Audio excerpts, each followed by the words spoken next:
Great. Well, good morning, everyone. Thanks for coming. My name's Tim Schaefer. I'm the Executive Director of the Pennsylvania Fish and Boat Commission. Thank you all for joining us here at the Winfield Access along the Susquehanna River. Had some fishermen go by a little earlier. Hopefully they'll come back to give us a nice backdrop for this event. This is a fantastic addition to this section of the Susquehanna River Water Trail, and could not be more excited to be here today for two reasons. One, it's National Safe Boating Week, and second, we're going to cut the ribbon symbolically on this new ramp. Before we begin, I'd like to recognize some familiar faces who are with us today, some of who will be making some remarks.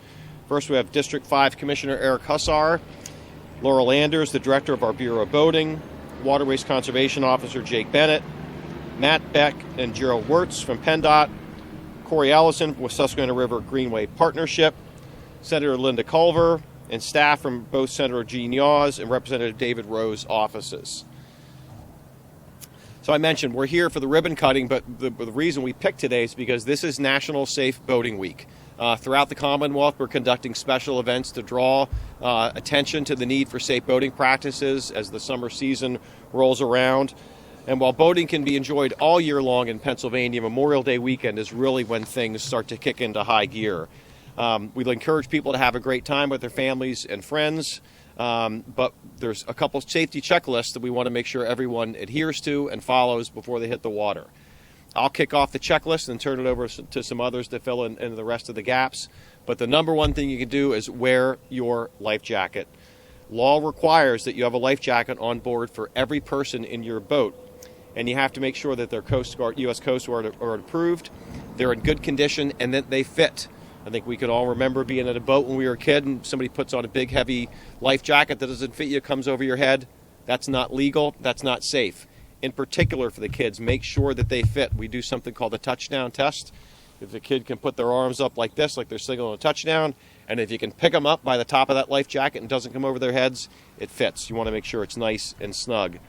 Speaking of kids, all children 12 years of age and younger must wear their life jackets on boats under 20 feet and all canoes and kayaks all year long. We have a mandatory life jacket requirement for the same length of boats, canoes, and kayaks for all occupants from November 1st through April 30th, but kids have to wear their life jackets all year long. Regardless of your age, please wear your life jacket. Each year in Pennsylvania and across the country, about 80% of the boating fatalities are for people not wearing their life jackets.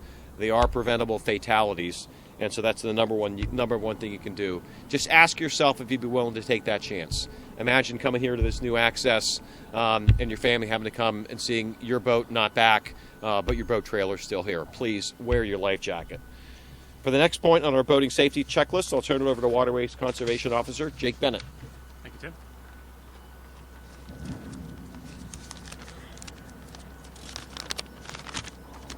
Good morning, everyone.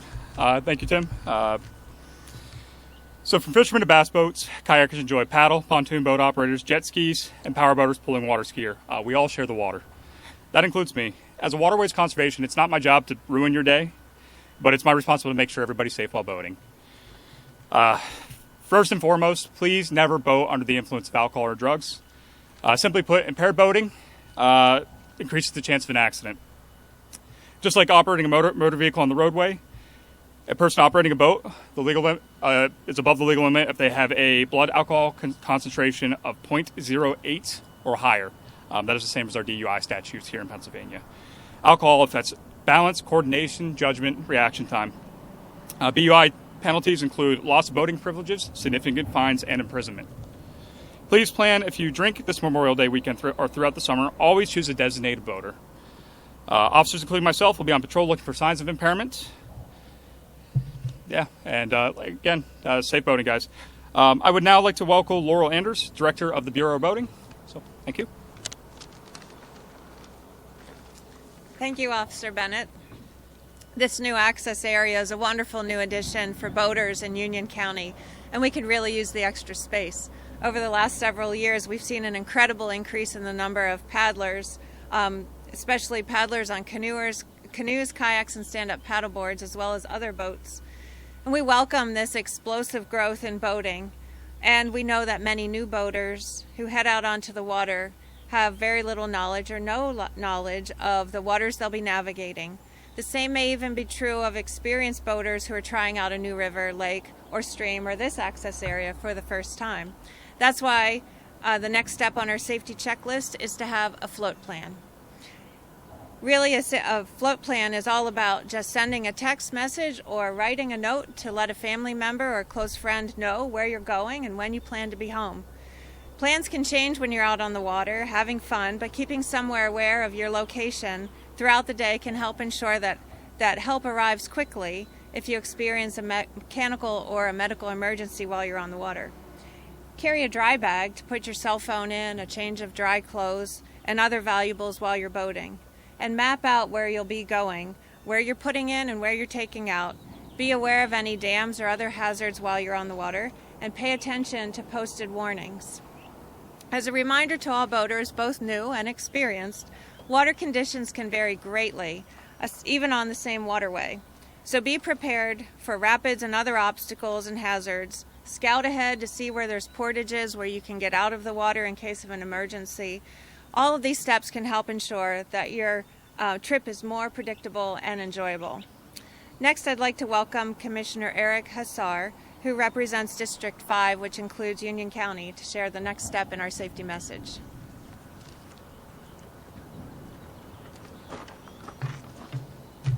Thanks, Laurel.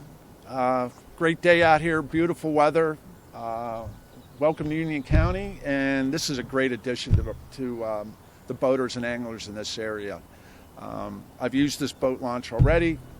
It's terrific, and it's a great asset to the region, so thanks. And you're looking at days like today, nice weather, sunny, blue skies. Don't be fooled by that. Weather conditions can change in a second. Make sure you're looking ahead before you're boating on these waterways. Also during your trips out on the water.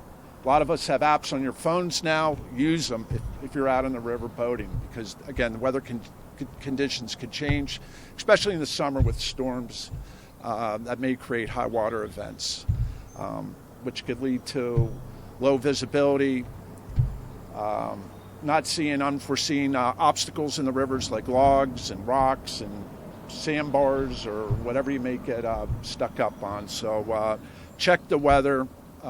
That's the message. Plan out your trip, like Laurel said. Know where you could get off the river if necessary at all times. So, and I guess finally, don't lose track of your time in the weather. Build in time on your trip. Personally, I've spent a lot of time on this river, and sometimes I lose track of time, especially when you're fishing and boating. And just make sure you know where you're going, where you're taking your boat out at, especially when it gets dark. Even for experienced boaters, it's tough to do. So as it gets dark into the evening, so just plan ahead. Thanks again, and I'll give you back to Executive Director Tim Schaefer. Great, thanks, Eric. So we hope everyone remembers that safety checklist that we've talked about today. We'd like to encourage you to find even more information on our website, which is fishandboat.com, or our mobile app, which is FishBoatPA. One of the neat things about on that app is a Near Me feature that highlights area boat accesses like this, so you can find out where ones that are 5, 10, 15, 25 miles from you. You can also, if you haven't gotten your fishing license for this year, you can get that online, as well as renew your boat registrations and get access launch permits for canoes and kayaks if you're going to use a state-owned launch. Reminder also that we do offer 2 Fish for Free days in Pennsylvania. The first one will be this Sunday, the 28th of May. That'll be Fish for Free Day, during which no license will be required. So if you have someone who'd like to give fishing a try for the first time, it'd be a great day to take them out. So now we'd like to transition to the other reason that we're here, and it's to celebrate the opening of this access. We'll be excited to cut the ribbon symbolically here today in a few minutes, but I want to tell you a little bit more about how this project began. The Fish and Boat Commission, we manage roughly 300 boat access sites across the Commonwealth. The Winfield Access is part of PennDOT's Central Susquehanna Valley Thruway project, and it was developed to offset environmental and recreational impacts to the river. Really want to thank PennDOT, right up to the Secretary, Mike Carroll. We have staff that work actively with PennDOT across the Commonwealth to look for opportunities like this. We review all bridge and road projects that have some connection to water, and again, look for opportunities like this all across Pennsylvania. The construction of the ramp was completed in late 2020, and we just had the transfer. The ownership was actually transferred to our agency just this spring. So again, really happy that we can add this to the suite of accesses that our agency offers up. Convenience, and you can see River Mile 2.75. We're a little over 2.5 miles upstream from the Northumberland Point access at the confluence of the North Branch of the Susquehanna River, and 3 miles downstream from the Chillisquaque access. So really strategically located, and it provides an ideal spot for additional float trip lengths for the water trail that flows right through here. Just another really great amenity that we're adding.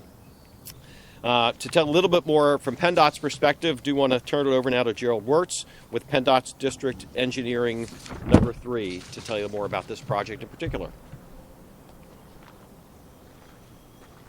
All right, good morning. I'd like to begin this morning by thanking Executive Director Schaefer for including PennDOT in this ribbon-cutting event. The sky above us is the River Bridge, the most recognizable part of the CSVT project, or Susquehanna Valley Transportation Project. This project is the largest and most complex project in the history of PennDOT Engineering District 3. And contributions from a wide variety of stakeholders have been required to successfully advance this monumental project. Throughout the project's long history, Pennsylvania Fish and Boat Commission has been an invaluable partner in several areas. For example, the Commission has been a key contributor to the team of federal, state agencies and associated and assisted PennDOT in identifying, minimizing, and mitigating CSVT's impacts to natural resources. In addition to streams and wetlands, we're thankful for the Commission's support and guidance on the threatened and endangered species, which specifically helped us avoid impacts to the threatened eastern spadefoot toad species within the project area. Recreational resources are another of the many aspects of the environment that have been considered during the development of CSVT, and the West Branch of the Susquehanna River is the single largest such resource in the project area. Even during early days of CSVT's development in the 1990s, before the river was officially designated as a state water trail by the Commission and as a national recreational trail by the National Park Service, we recognize the importance of the river to recreation within the region. We also understood the piers of the new river bridge would give some effect on boating, swimming, and other activities that are widely enjoyed here at the upstream end of Lake Augusta. Working closely with the Commission, we developed this new public boat access to compensate for that impact and to enhance recreational opportunities in the project area. While the history of this boat launch is not quite as long as the history of the highway above, it is still decades in the making itself. We're greatly appreciative to the partnership and support of the Commission over these many years, and we're happy to see this improvement to recreation in the West Branch of the Susquehanna River. As I close, I want to remind you, your family, your friends, to practice safe driving over the Memorial Day weekend and throughout the year. Please drink responsibly and identify a designated driver. Drinking and or using drugs does not mix with driving vehicles on our highways and roadways or watercraft on our waters. The same goes for distractions that are all around us. Please put away your electronic devices and concentrate on your driving tasks. Last year, the state of Pennsylvania had 1,179 deaths on our roadways. We encourage each of you to help save lives of your family, your friends, and your neighbors by practicing and discussing good driving habits. Thank you. Alrighty, thank you, Gerald. So with that, I'd like to also offer, I said Representative Culver. I knew I was going to do that. Sorry, Senator. Old habits are hard to break. Would you like to make any remarks about this project? Yeah. I still do it myself. Okay, good. Good morning, everybody. I'm thrilled to be here. I haven't had this bird's eye view of the bridge. I've been on top of it, but I haven't been underneath it since construction. So it's really great to be out here today. I first want to thank the Fish and Boat Commission and Department of Transportation for working on this project for so many years, and including the community. I think from the outset, it was really important that we had input from the community as they went along with this project to, minimize impacts, to maximize efficiencies and effectiveness of the project. And I think they achieved that. And today's a great example of what working together can do. I want to thank everybody who boats here, lives here, for your patience, for your input, and for your willingness to, work with us through this project. We're not done with all these projects, but I think this is a good example of what's yet to come. So I want to thank the Fish and Boat Commission for putting this launch in, and the Department of Transportation for their cooperative efforts and for their ongoing commitment to the Central Susquehanna Thruway project. So thank you. Oh, and I wouldn't be correct if I didn't end this with wear your life vest, have a designated boater, and make sure somebody knows where you're at and you know where you're at. Thank you. Great. Thanks, Senator. Thanks for ending on that remark of public safety. Would you like to make any remarks? Yeah, sure. Yep. Please. Introduce yourself. Oh, yes. Good morning. My name's Corey Ellison. I'm the Executive Director of the Susquehanna Greenway Partnership. So we're the nonprofit agency who works to manage the 228-mile Susquehanna River Water Trail West Branch. So as we have heard from several individuals today, over the last 5 years, we have seen a huge inflow of paddlers coming onto the water trail. It's principally coming out of the pandemic as people are searching for new and exciting opportunities to engage with friends and family. So the addition of this water trail access is one that is very well needed as we start to explore trying to expand the paddling opportunities and routes for these people and families as they get out onto the water trail. So we are very excited to see this access come on board. We've been tracking it very closely. We've even paddled underneath the bridge as it was being constructed and pointed out the new access that was going into all of our paddlers. So as we enter the paddling season, we would just like to reiterate, as everyone has, to please paddle safely. Remember all the great tips that we've heard today. I will add one that if you are a new paddler and looking for information, as the wind takes my paper, the West Branch is a mapped resource. We do have waterproof maps that you can purchase or get for free on our website that have all of the accesses, all of the hazards, everything you need to know to get out and paddle safely. So enjoy the paddling season, and thank you to all who had the vision to put in this access and really work together with PennDOT and Fish and Boat Commission to create this resource for Union County. Happy paddling. All righty, and thank you, Corey, for that. And now we're going to cut the ribbon, and I think, Corey, why don't we have you cut the ribbon since you're happy to have you do it. We'll all surround you, but it'd be neat to have you do it since you're the one that shepherds the water trail for us. So I guess we'll head on over. So these are for sale on our website. 3, 2, 1. Oh, I should clap with scissors. Thanks, everyone. Yeah, nice. Yeah, nice to see you. Yeah, you too. Oh, no worries. Happy to be here.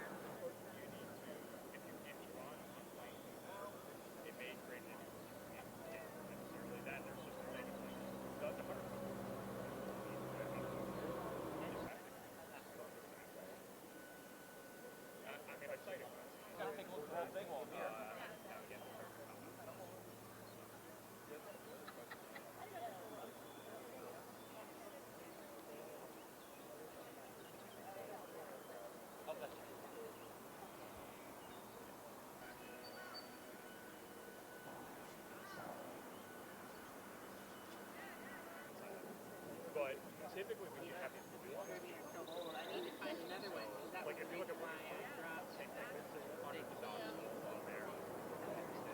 Yep.